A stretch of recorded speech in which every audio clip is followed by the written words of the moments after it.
Усім прывітання, з вами Зміцер Лукашук, і як звычайна мы абмяркоўваем падзею Беларусі і за яе межамі. Пачнем мы наш сённяшні дзень з прыемнай сустрэчы з вельмі цікавымі людзьмі, хоць тэмы, якія мы будзем уздымаць, можа быць у пэўным сэнсе і не заўсёды будуць такія лёгкія і прыемныя, но але тым не менш я рады вітаць у нашай студыі былых палітзняволеных сябраў, прадстаўнікоў Беларускай асацыяцыі палітвязняў Олега Кулешу, прывітанне, спадар Олег, ну і Даніла Ганчароў, які яшчэ апроч таго, што вот пералічана, ён яшчэ з'яўляецца сцэнографам і мастаком тэатральнай трупы тэатра «Дзея другая». Так што вітаю яшчэ раз. Слухайте, давайте ўсё ж таки пачнем с прыемнага. Я зараз попрошу поставить такой невялічкі кавалак відэо. Гэта не прафесійнае відэо, гэта тое, што я зняў на свой звычайны телефон, але буквально там колькі секундаў, каб перадаць атмасферу мерапрыемства, на якім я прысутнічаў у мінулыя выходныя. Калі ласка.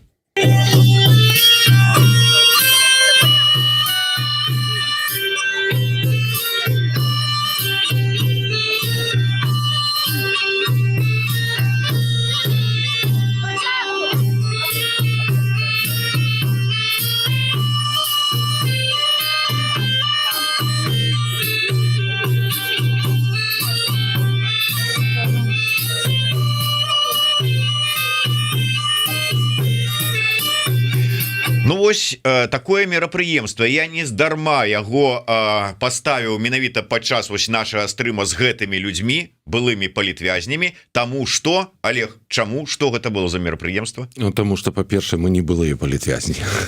Пачнем з гэтага. Мы ставімся да сябе з такой думкай, што мы палітвязні, якія вымушаны былі, зараз вымушаны знаходзіцца в эміграцыі.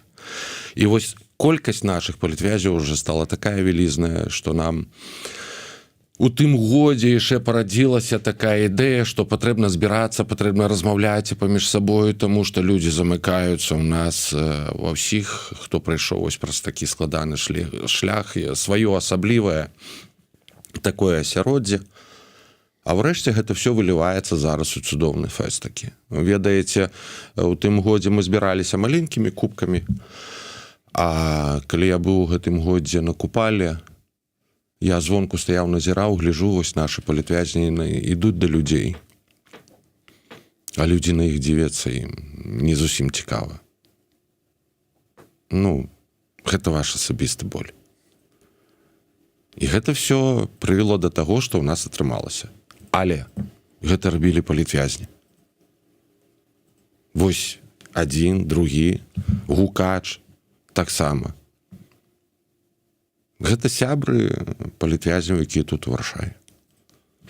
Даніла, наколькі важна для палітвязняў, ну, можа быць, увогуле для людзей, але ў дадзеным выпадку для палітвязняў, паколькі яны найперш гэта рабілі для сябе, самі для сябе, наколькі вот важныя такія мерапрыемствы? Скажы, як чалавек, які, в прынцыпе, звязаны з культурай, з творчасцю. Культура якую ролю адыгрывае?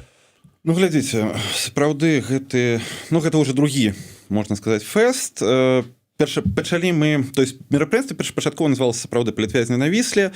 Гэтым разам мы змянілі назву, паколькі, ну, сапраўды там збіраліся не толькі палітвязні, гэта былі вымушаныя мігранты, людзі, якія толькі што прыехалі, якія нехта тут давно, нехта толькі прыехаў, патрэбна камунікацыя, патрэбна сувязь.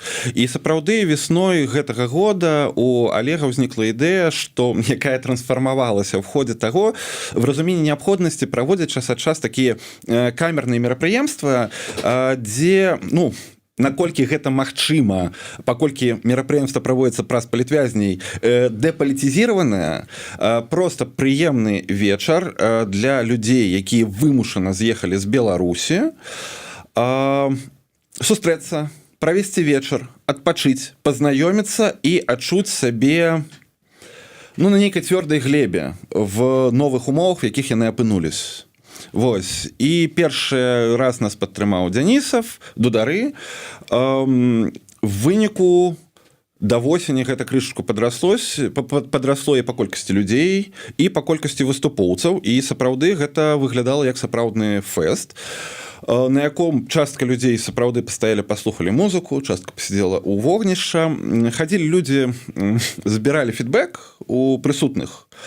Збольшага людзі былі сапраўды задаволены і былі задаволены вось гэтай дэпалітызацыяй, вось гэтай інтымнасцю моманта, бераг Віслы, вогнішча, ніякіх там прамоў пра будучыню нацыі, вось жывы такі прыемны выступ музыкаў, які з табой на адной хвалі, для некаторых гэта знакамітасці, там памідораў і гэтак далей, на якіх яны выраслі, які іх натхнялі, в тым ліку выходзяць на пратэсты, і вось зараз все гэта сабраліся в утульнай атмасферай, правялі час. І так, людзі задаволены, і гэта важна, гэта такая, я не хочу казаць, рэабілітацыйная праграма, гэта все, не хочацца адчуваць сябе там ахвярай і гэтак далей, але гэта затравка на тое, каб добра патусіць і ведаць, з кім праводзіць час. Вось, дарэчы, ведаць, з кім праводзіць час. Мне там рассказывалі такую, юморную гісторыю, можна сказаць і так, про тое, што пастаянна ж прыязджаюць з Беларусі, працягваюць да гэтага часу прыязджаць новыя людзі, асабліва тыя, хто вось зараз выходзіць, хто па амністыі, хто не па амністыі, хто у каго тэрмін скончыўся, але людзі прыязджаюць, яны прыходзяць, іх ніхто не ведае, яны новыя, а на фоне таго, колькі размоваў про тое, што спецслужбы не спяць, агентура паўсюль, як ставяцца, як успрымаюцца, ці нема такого, а ты хто? А ці не агент? Быў такі выпадак адзін, прыехаў з іншага горада палітвязень, ён прысутнічаў, выхадзілі так, аглядаліся, казалі, а гэта хто? Але насамрэч трэба разумець, гэта людзі, якія прайшлі праз зоны. І жыццё ў зоне, оно паказвае все, там не можа быць і таемнасці. І фактычна мы разумеем, скажем так, як рабіць верыфікацыю сваіх людзей. Прыкладна так. Ты кажаш, што агентуру ты адразу вылічыш? Агентуру сур'ёзную ніхто не вылічыць. Ніхто. Насамрэч, сур'ёзная агентура будзе сидзець і не на Вісле. Яны будуць сидзець дзесьці там у кабінеце, яшчэ дзе-небудзь, толькі не на Вісле. А вось тут... Вось вы кажаце, на халеры нам яшчэ адзін фэст. Ёсць гучна фэст, тутака, яшчэ штосьці. А вось такога, як гэты, нема. Я зараз гэтага не казаў, гэта ён прыгадвае тое, што я яму казаў падчас фэсту. Кажу, патлумач мне, які для чаго рабіць гэтыя ўсё сустрэчы. Такога нема. А чым патрэба? Раскажы мне, ўсё ж такі, чаму? Чаму трэба было, то есть людзі прыйшлі і сказалі, Олег, нам трэба, ці ты зразумеў, адчуў, як это, для чаго яно? Цеплыня, сям'я, свае, а самае галоўнае, мы не калекі, мы не скалечаныя. Мы нармальныя людзі, нармальнае грамадства. Мы беларусы. Мы жывем сярод свайго. І дзеля гэтага вось у нас і стварылась такая ідзея паклікаць усіх сяброў. Все, хто жадаюць. То есть ты маеш на ўвазе, калі ў мінулым годзе гэта было для сваіх, для тых, хто гэта ўсё прайшоў, то сёлета вы вырашылі, хто хоча, то і прыходзьце. Так. Не тое, што хто хоча, то і прыходзьце. Хто жадае. Так, хто хоча. Мажліва, я памыляюся крышку. Тут... больш такая беларуская тэматыка ідзе па мове. То бок так, хто жадае, прыходзьце. Каму гэта тэма непасрэдна яшчэ баліць, той прыйшоў. Каму гэта цікава, той прыйшоў. На іншых фэстах, вялізных і гэтак далей, і мы наўмысна абралі гэты бераг Віслы. Ён болей прыродны.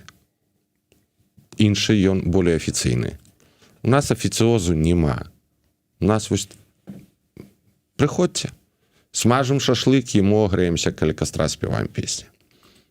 Дарэчы, ідэя самого фэсту, яна ўжо яшчэ в тым годзе развівалася як, там, дудары штосьці прапанавалі. Давайте збіраемся, школа танца, школа дудароў. З іх пашоў пачатак. Яны прапанавалі. Тады, год назад, трэба было зразумела, што псіхалагічная патрэба ёсць такіх вось збюрак, як кажуць у нас па мясцоваму ўпружанні. Але гэта ж не значыць, што яны ўжо не патрэбны, наадварот. Вось мы кажам, выходзіць, хто па мілаванню, хто не па мілаванню. Давайте, сядайце і глядзеце проста сводкі, якія існуюць. Асноўныя зараз пайдуць 3, 4, 5 гадоў. Калі ты адсидзеў год адсидзеў у ШИЗА, то фактычна ты на паўгады раней выйдзеш, акурат таксама сюды трапляе. І зараз плыня проста гэта ідзе. А выбары там прывядуць да таго, што гэта плыня рэзка павялічыцца, вельмі моцна павялічыцца. Таму што, я, напрыклад, я не планаваў з'язджаць. Пакуль мне не патлумачылі, не сказалі, што валі адсюль, ты нам не патрэбны, ты вораг народа. І гэта все насамрэч скончвалася дрэнна, таму што я паспяваў толькі крыкнуць, я апранаю ўсё цёплае сваёй жонцы. І вось мы паказваем такімі фэстамі, што у нас ёсць сацыялізацыя тут. Без нас нічога не будзе. Вот две выдатныя тэмы с одного сказа, две тэмы. Сацыялізацыя і без нас нічога не будзе. Пачнем з сацыялізацыі, тым больш што я вось сказаў, прадставіў Данілу, апроч таго, што сябра былы палітвязня і гэтак далей, сцэнограф і мастак тэатра «Дзея другая». Расскажи троху про тэатр і, у прынцыпе, я так разумею, можна зрабіць такі невялічкі анонс новай пастаноўкі, якую вы будете за хуткім часе прэзентаваць. Што гэта будзе? Вось. Тэатральная ініцыятыва «Дзея другая» ўзнікла, калі вось я толькі вызваліўся з вязнення, прыехаў тут даволі шмат былых калег, в тым ліку Ольга Каралёнак, без якой, дарэчы, і астатні фэст был бы немагчымы, таму што гэта менавіта той чалавек, які всех звязвае, наладжвае камунікацыю і з усімі знаходзіць агульную мову. Яна прапанавала, мы так параіўшыся і падумалі, а што нам ужо губляць і чаго мы толькі не можам у гэтым жыцці, і паспрабавалі зрабіць сваю тэатр-студыю в працяг ідэй Трухана, які калісьці зрабіў дзею першую, арыгінальную дзею, якая прарасла пасля в дзяржаўны тэатр, што добра, але ён стаў новым драматычным, і там дырэктарам паставілі былога гэбіста, што сумна. Вось, вырваць все гэтыя трэзісы, прывесці сюды. І вось Трухан калісьці выйграваў еўрапейскія конкурсы тэатру, ставячы Аляхновіча, і мы паставілі Аляхновіча камедыю, лёгкую, спакойную, яна жарсткая, яна напоўненая пэўным эратызмом. Як тут Васіль Дранько Майсюк расказваў, эратычная. Вось я спрабую яго імітаваць, так не атрымліваецца. На жаль, можа і атрымліваецца. Карацей кажучы, яна дынамічная, і вельмі важна зразумець, што напісана 100 гадоў назад, і мы в параўнанні з Вільняй 100-гадовай даўніны сталі такімі даволі ханжамі, шчыра кажучы, вось гледзячы на матэрыял, і засамацэнзурыліся. На жаль, мы цалкам сябе скінуць самацэнзуру не змаглі, таму што мы ўсё ж такі беларусы і жывем тут і зараз, але паспрабавалі.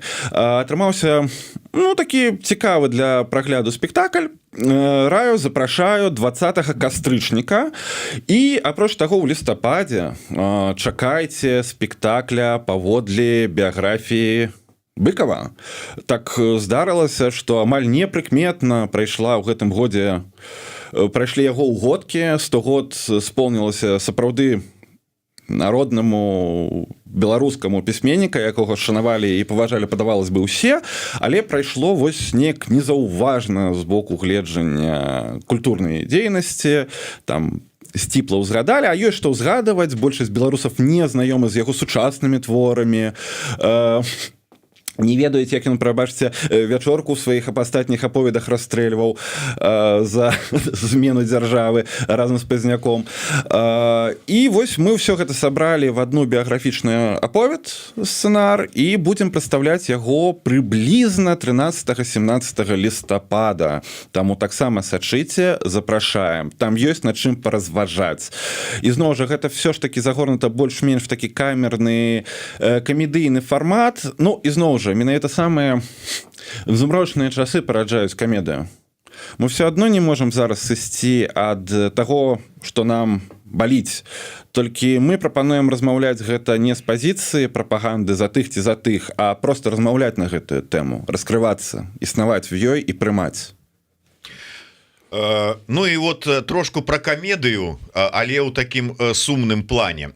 Слухай, вот Олег, табе вот як былому палітвязню сітуацыя з Воскресенскім, які зараз расказвае, што ён выпускае палітвязняў, ён тут галоўны ў гэтым працэсе, як яна ўспрымаецца? А ніяк. Я калі сидзеў, гэты ж лісты насамрэч ішлі ўвесь час. Толькі мне пасадзілі ў СІЗА, прылецеў першы ліст ад Воскресенскай, яшчэ чагосьці. Але калі браць і камедыю, рэалію і сучасную рэчаіснасць, то самае горшае, што мог прыдумаць і рэжым, гэта знайсці вось такога Воскресенскага. Таму што, напрыклад, зразумела, Азаронак ён дэбіл. Але з ім можна было бы хоць якасць размаўляць, таму што ён штосьці прадстаўляе. Дэбільную супольнасць, якая там каля мікрафона сидзіць. А гэта ж ніхто. То бок тут паказваюць, як ён кажа, беглыя вы, яшчэ хтосьці, вось все, што варта вас. І я лічу, ні адзін разумны чалавек нават не будзе звяртаць увагі. Паглядзіце яго размову з праваабаронцам нашым, Судаленко. Гэта ж фенію кажаце зашквар, аж замоцна. Таму гэта все, я лічу, несур'ёзна. Сур'ёзна будзе тое, што я казаў заўжды. Дзе стол перамоваў? Яго няма. Воскресенскі стол перамоваў, гэта не стол, гэта нават не зэдлік, это не кіпень. А на пне ніхто ж не робіць у нейкім лесе перамовы. Добра, ёсць некалькі момантаў. Перамоваў з кім? Што, рэжым будзе перамаўляцца з Кулешай, там, з Ціхановскай, з Латушкам, там ці яшчэ з кім? Ніколі не будзе. Адсюль існуюць Воскресенскі і ўсе астатнія. Зваршчык вам, вось, все. Вішы. Прабачце, мы з Беларусі, мы ведаем такое пазначэнне. Вішы. Ніводны рэжым, тым больш фашысцкі, яны прыемна да гэтых людзей не ставілись ніколі. І вось гэта таксама вішы. Вось яны і ёсць насамрэч самыя здраднікі, якія толькі магчыма. Гэта і ёсць здраднікі. Па-першае, з таго, што яны здрадзілі свайму сумленню, сваім поглядам. Даніла, твоё меркаванне з гэтай нагоды? Моё меркаванне... Потому что тут вот амаль палітык у нас сядзіць. Ён как бы палітычныя ўжо тэзісы нам прапануе. Скажы, вот як чалавек ад зямлі. На жаль, я побач з гэтым чалавекам уже даволі доўга побач з палітыкамі. Але мне падаецца, што зусім несур'ёзна, можна несур'ёзна ставіцца да Воскресенскага. Напрыклад, калі мне ад яго прыйшоў ліст, я яму напісаў адказ не прапусціў цэнзар. І другі адказ таксама не прапусціў цэнзар. Матамі напісаў? Там 3-4 слова было, нешта такое.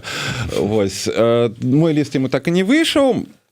На жаль, меня дадалі у спіс, хто нешта там пісаў, я прасіў праз роднікаў родных, каб меня тут прыбіралі, там цэлая вайна была, не ведаю, прыбралі, не прыбралі, уже не цікава. Да Воскресенскага можна ставіцца несур'ёзна, а вось да таго, што ён прамаўляў в гэтым інтэрв'ю, чакайце, гэта стартавая пазіцыя перамоваў, вось з якой будзе пачынаць рэжым. Ён так бачыць гэты свет, і з усім цынізмам ён прамаўляе пазіцыю, якая в сістэме яго каштоўнасцяў, якую, на дзіва, все ж таки падтрымлівае, не 3% беларусы, і не 20, і не 16, як беларусаў праеўрапейскіх поглядаў, а калі верыць Чатман Хаус, 38% можа на гэта абапірацца ў сваім светапоглядзе.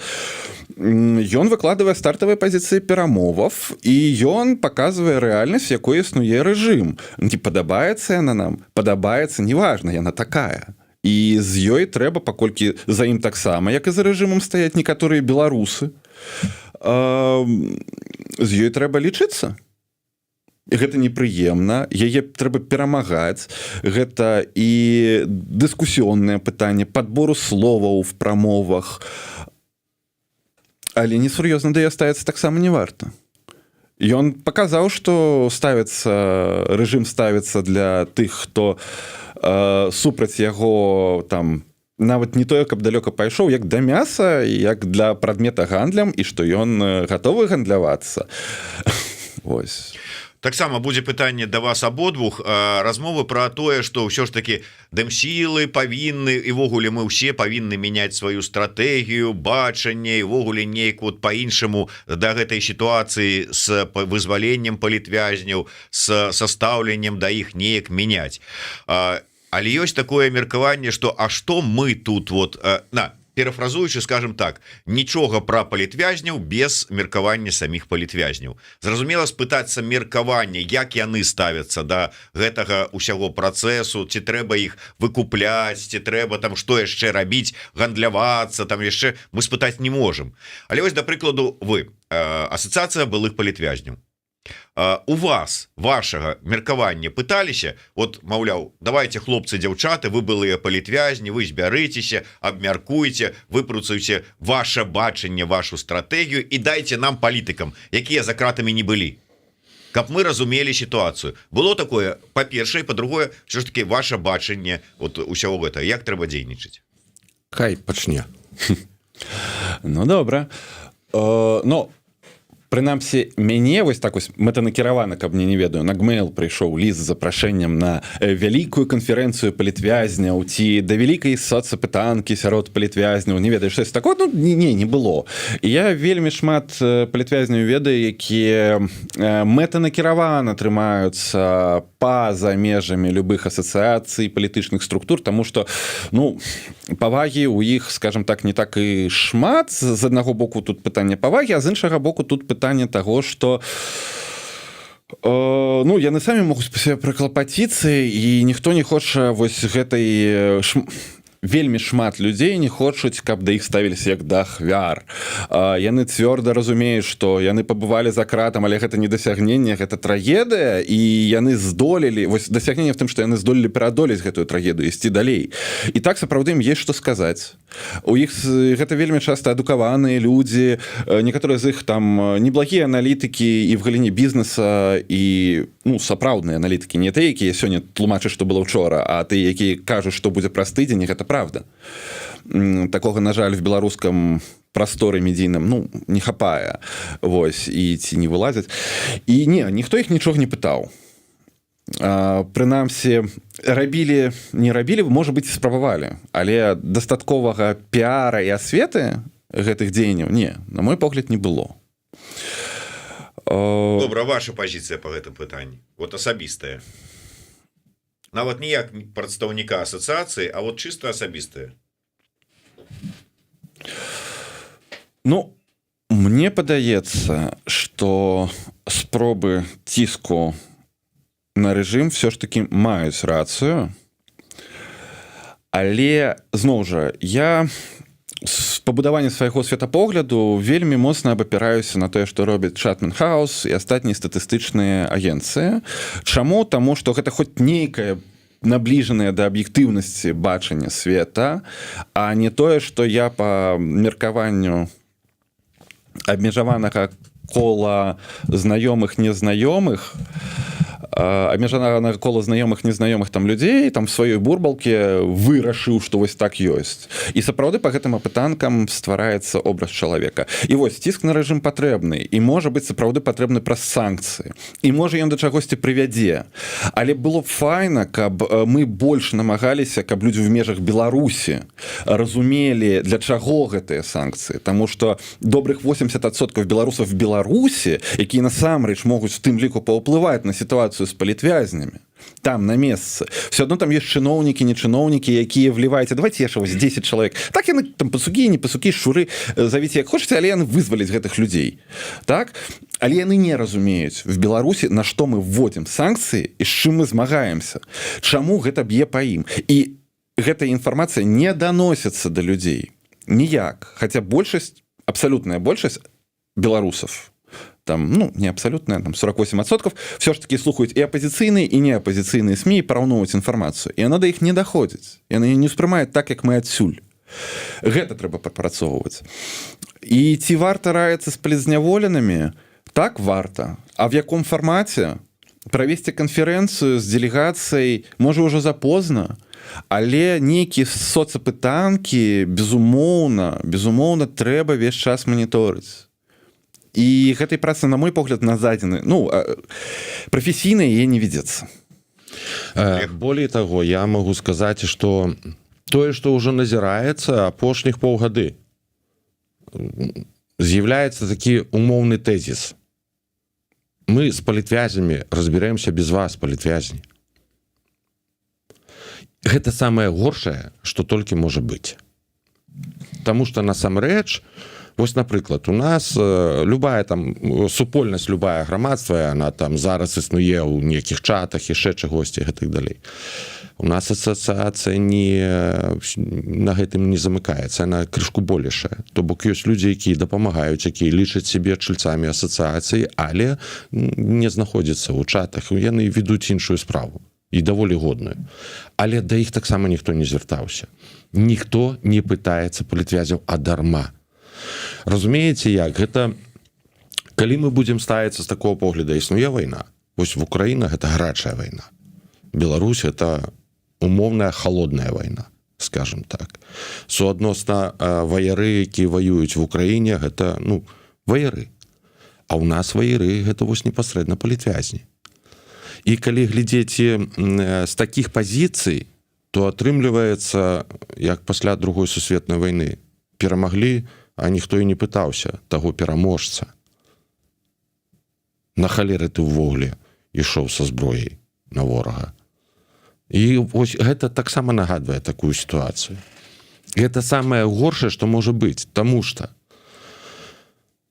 шмат ёсць вельмі цудоўных, вельмі выбітных, вельмі разумных людзей сярод палітвязняў, якія змогуць все гэта зрабіць, і апытанкі тыя ж самыя, гэтак далей.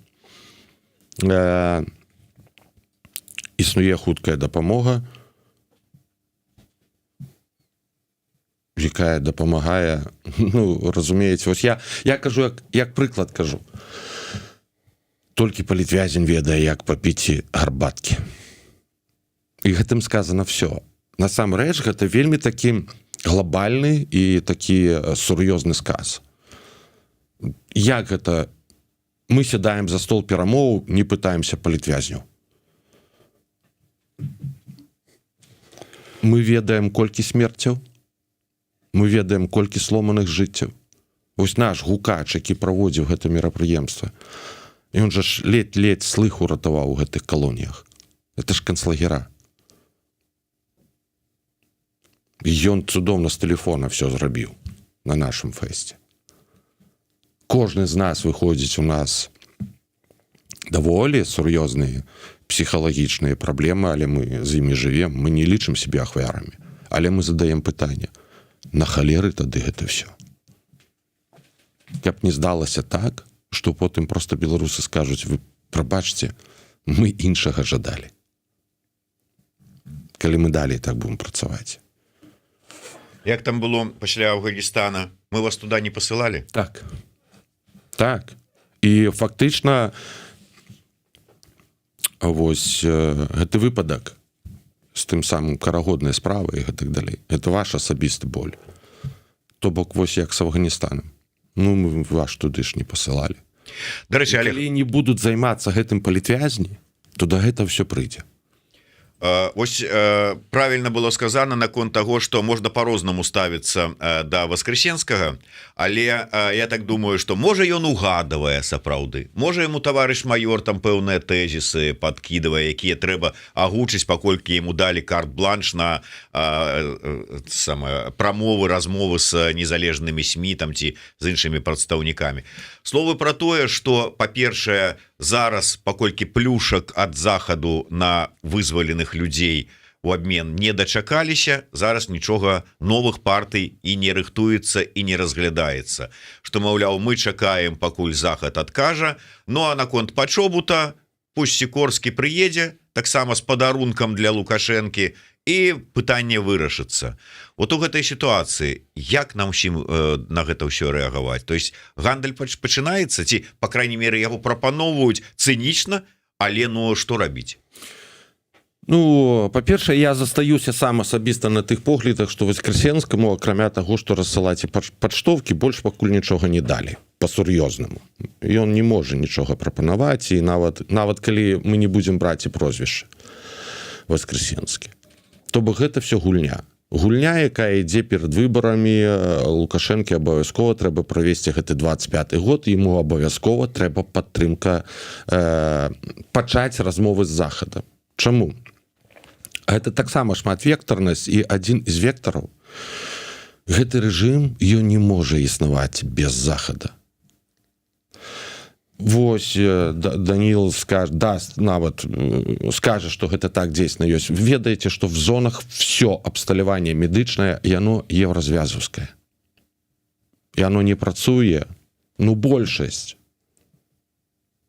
Розныя там фатэлі зубныя альбо яшчэ што-небудзь. У нас, напрыклад, былі французскія. Стаяў гэты, што робіць здымкі, стаяў нямецкі. То бок гэта все таксама насамрэч ён ёсць галоўны гарантасос. Мы калі вучымся слухаць Лукашэнку, мы разумеем, што ён правду кажа, і ён і ёсць гарантасос. Толькі ён скажа, што гэта там хтосьці іншы. Насамрэч ён. І яго сістэма не ўтрымаецца. Ён паставіў зараз усю сваю эканоміку на Расійскую Федэрацыю, на ўзброеныя войскі. Бачна, што дарма. Суадносна без захада ён не можа. Яму патрэбна, каб гэтыя выбары былі прызнаныя. Адтуль і першыя закідоны. Нібыта я зрабіў вам першы крок. Ніхто ніякіх крокаў не рабіў. Яшчэ раз кажу, Воскресенскаму дазволена дасылаць паштоўкі. І прычым адказ ідзе: прабачце, так не пайшло, мы пойдзем іншым шляхам. Ну, проста я бачыў гэта ўсё. Даніла, маеш што сказаць? Не, дарэчы, даволі шмат абсталявання было все ж таки расійскай вытворчасці, але медыцынскае абсталяванне гэта не такая простая штука, якую можна сабраць там в адной краіне. Вось тут як бы Наконт гандля. Наконт гандля, ну так, я гэта раней прамаўляў, так сапраўды Воскресенскі в любым выпадку яму даверылі магчымасць так прамаўляць. Я не думаю, што ён рабіў гэта без узгаднення. А можа, я рабіў. Я сумняваюся, што ён рабіў гэта без даверу звыш. І калі б ён рабіў гэта, і калі б ён гэты давер не апраўдаў, я думаю, што ён бы ўжо сеў. Ці быў бы кудысьці запханы.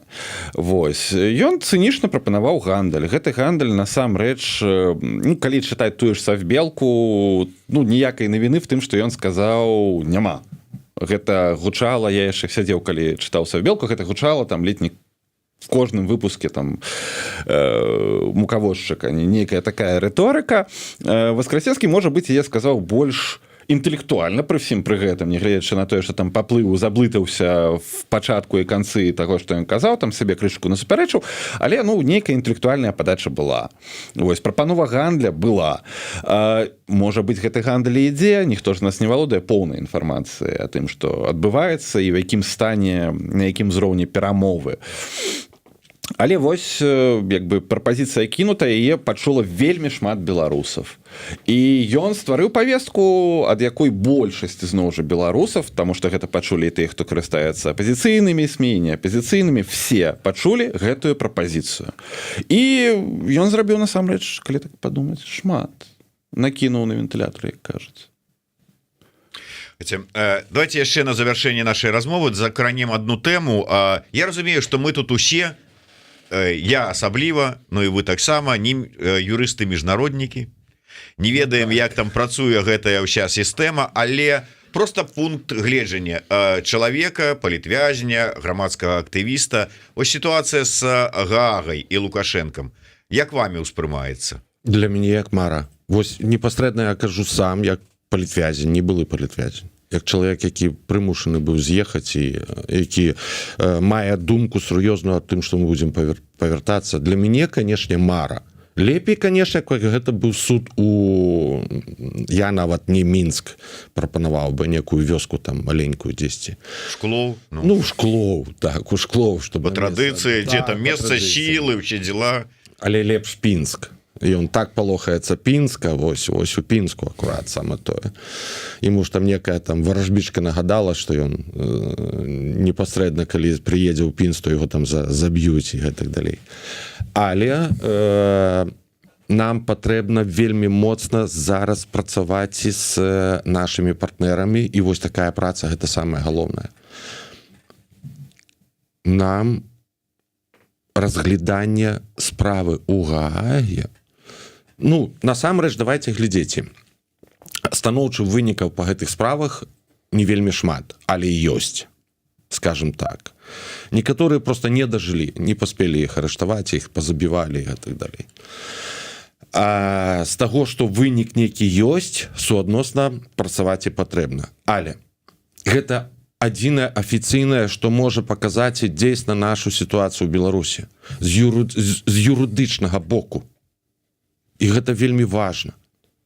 І, дарэчы, трэба ведаць, што наперадзе выбары ў Беларусі, нават гэтай нелегітымнай гэтай улады, нават гэтыя рэжымы, яны ўсё роўна будуць спрабаваць рабіць выгляд гэтых выбараў.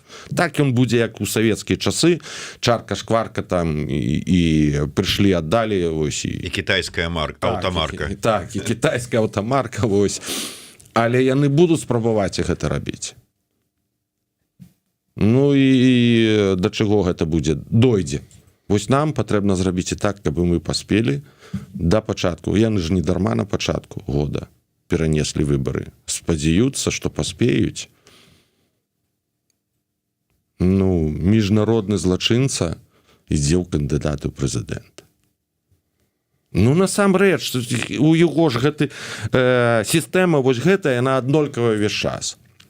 Сперш робім выгляд, што выбары, потым садзім тых, хто там прыйшоў на гэтыя выбары, потым разбіраемся з насельніцтвам, там па розных варыяцыях, альбо там маці 328, альбо вось гэтыя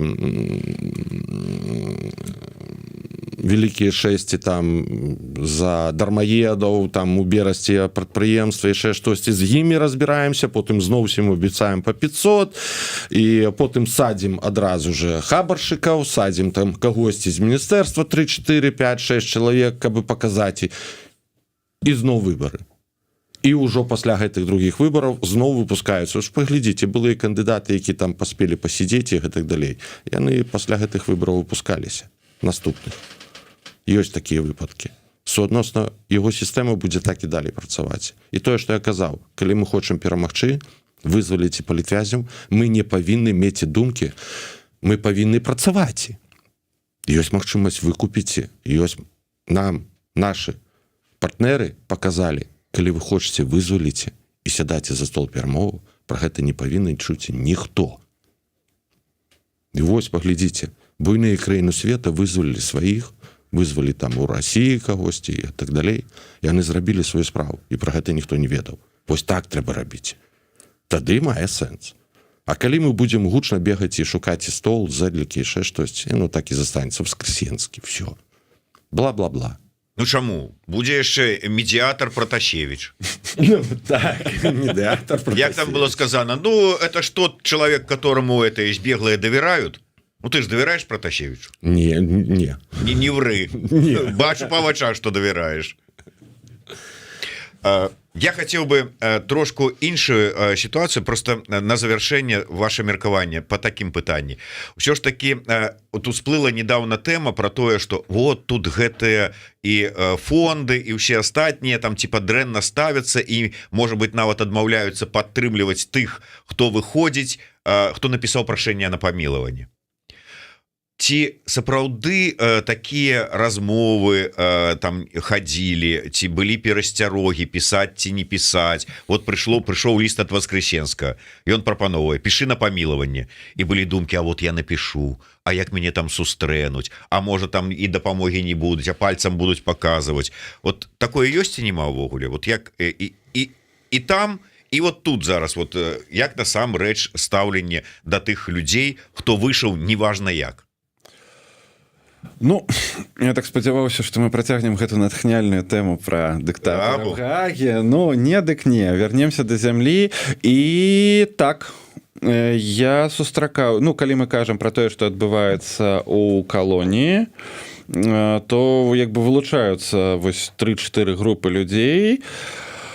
Адны з іх упэўнены, што не варта пісаць ніякіх памілаванняў, менавіта таму, што калі ты прызнаеш сябе злачынцам, ты далей не атрымаеш ніякай там сур'ёзнай дапамогі ад фондаў і гэтак далей. Такая байка ходзіць, і людзі мужна трываюцца, каб выйсці і атрымаць, вось там, не ведаю, некаторыя лічаць, што заплоцяць ледзь там не па 20 ці 30 евро за кожны дзень в зняволенні. Вось, хацелось бы іх расчараваць, таму што ім і так не заплоцяць нічога. Вось, і фонды гэтыя абмежаваныя вельмі так сціпленька, але так, такая байка ёсць. Ёсць людзі, якія прынцыпова не хочуць нічога падпісваць. Ну, для мяне было б зняважаннем самога сябе гэта падпісаць, але я не ведаю, як бы я да гэтага ставіўся, калі б у мяне было там не 2 гады да канца, а там, напрыклад, яшчэ 6-8. Хто ж ведае? Ну, такое о сабе можа быць і напісаў, не напісаў бы, а можа быць, ну, так цяжка прадказаць нават па сябе, мяркуючы.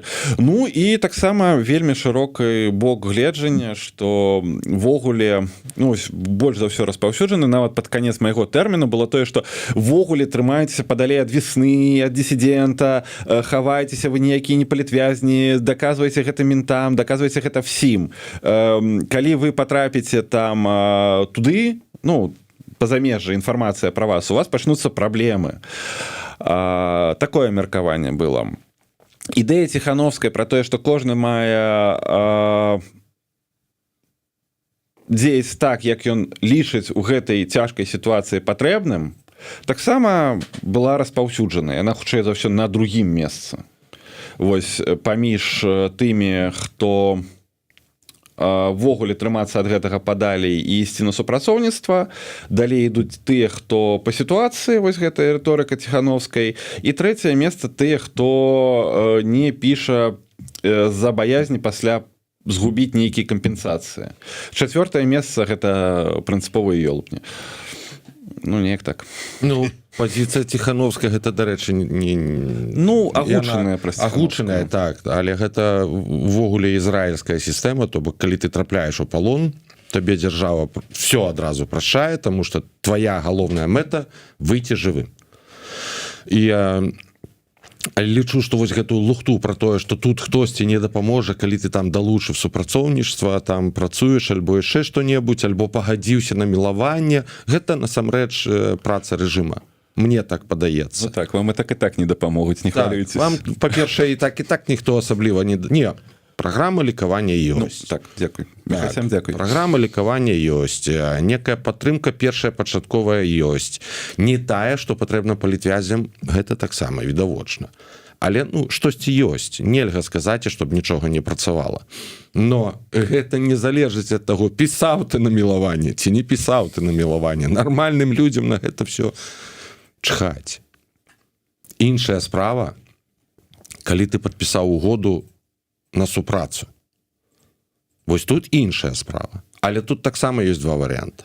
Калі ты падпісаў угоду на супрацу дзеля таго, чтобы ўратаваць сваё жыццё, і потым агучыў гэта сам непасрэдна, сказаў: так, я падпісаў угоду, выбачайце, я хацеў уратавацца. Ну, што зробіш? Нас баявыя дзеянні ведуць з такім поспех перамены, туды-сюды, болей у нас паразы. Таму да гэтага можна ставіцца нармальна. Іншая справа, калі ты сам наўмысна пайшоў. Гэта таксама ёсць.